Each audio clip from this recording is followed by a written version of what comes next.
So now we're getting into trusses. When I think about trusses, for some reason the image that comes to mind is my dad, which that's not a picture of my dad, but of my dad building a big, like, two-story garage where he was putting all the trusses up just by himself and without any ropes or anything. So I remember him stand similar to that, just on the corner, putting these big trusses and stuff up. But those are basically roof trusses, which y'all have all seen. There are also they're commonly used in bridges also. So these trusses are all in one plane, so you can see that. Oh, you can see that here, where it's all in one plane. That's not the best picture of it, but it's considered a planar truss. So it's basically, they lie in a single plane, so it lies in two dimensions. So that makes it a little bit simpler for us to analyze, and they're quite common. They're commonly used in roofs and bridges. So this is the picture from the book where you see, this is supporting a roof, so similar to what my dad had done. You have the roof truss, and here they have it at each end. So here's the truss, and then what's joining the trusses together is what's called purlin, P-U-R-L-I-N. And then you have the trusses. And then what's interesting to note here is, see, at one end there's just a pin joint, and then at the other end there's a roller. And so remember, with the rollers, when we take away that roller, we just have a force just in one direction. So you see over here with the free body diagram, it just has a force going up. Whereas with the pin, it has a force going up and one to the left.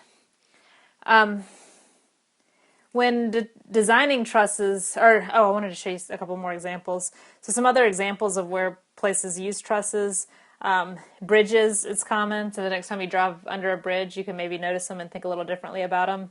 And then also, this is from the International Space System, so that's kind of cool. So if you work at NASA in the future, maybe you'll help with designing trusses.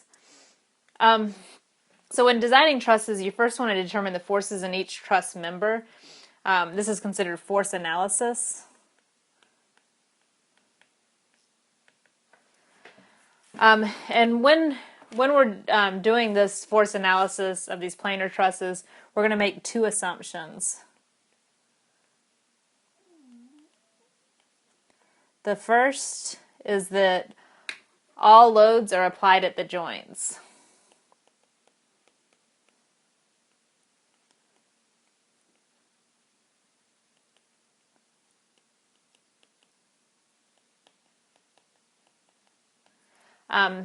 Typically the weight of the truss itself is neglected because the weight is small in comparison to the forces on the member.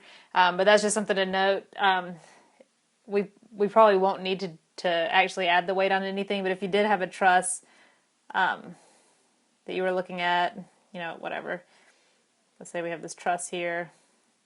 And we did want to take, say for some reason it was a really heavy truss, and we wanted to take into account the weight. What's typically happens, so normally the resultant, the weight would be in the center, but since it happens from the members, we would represent the weight, so it'd be 1/2 of the weight at this one, and 1/2 of the weight here.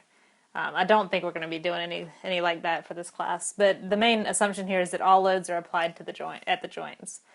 The next major assumption is that the different members are joined by smooth pins. So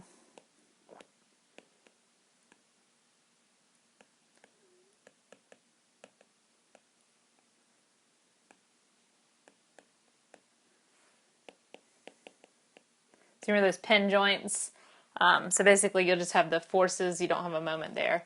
And this is a valid assumption. Typically joints are formed by bolting the ends together, so you have a bolt going through them, so that would be like a pin. Because of these two assumptions, so with these two assumptions, that means that the members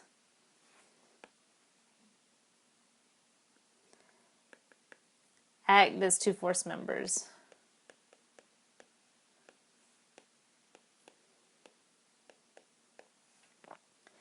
And for this, that means that So for the two force members, we talked a little bit about that, but they're going to either be loaded in tension or compression.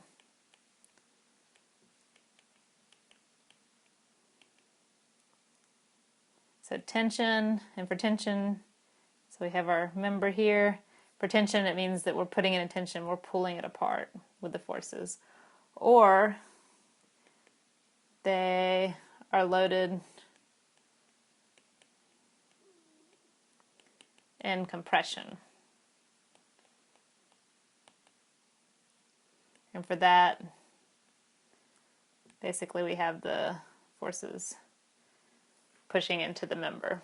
Often whenever you're in design, or if you're designing these, the compressive members, the ones that we're pushing together, we would actually make those a little bit thicker so that we could prevent buckling of that member. So when we start doing this, we'll use, a lot of times we'll just do a lowercase t in parentheses to indicate tension, and then a what's going on here? There it is. I lost my page. Remember the lowercase c for the compression. So compression and tension. So with these, when we do this truss analysis, we have basically three methods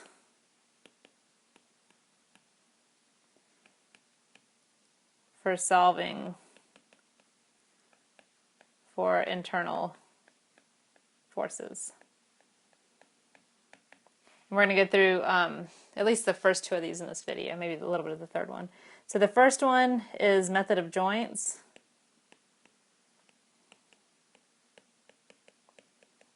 The second is method of sections.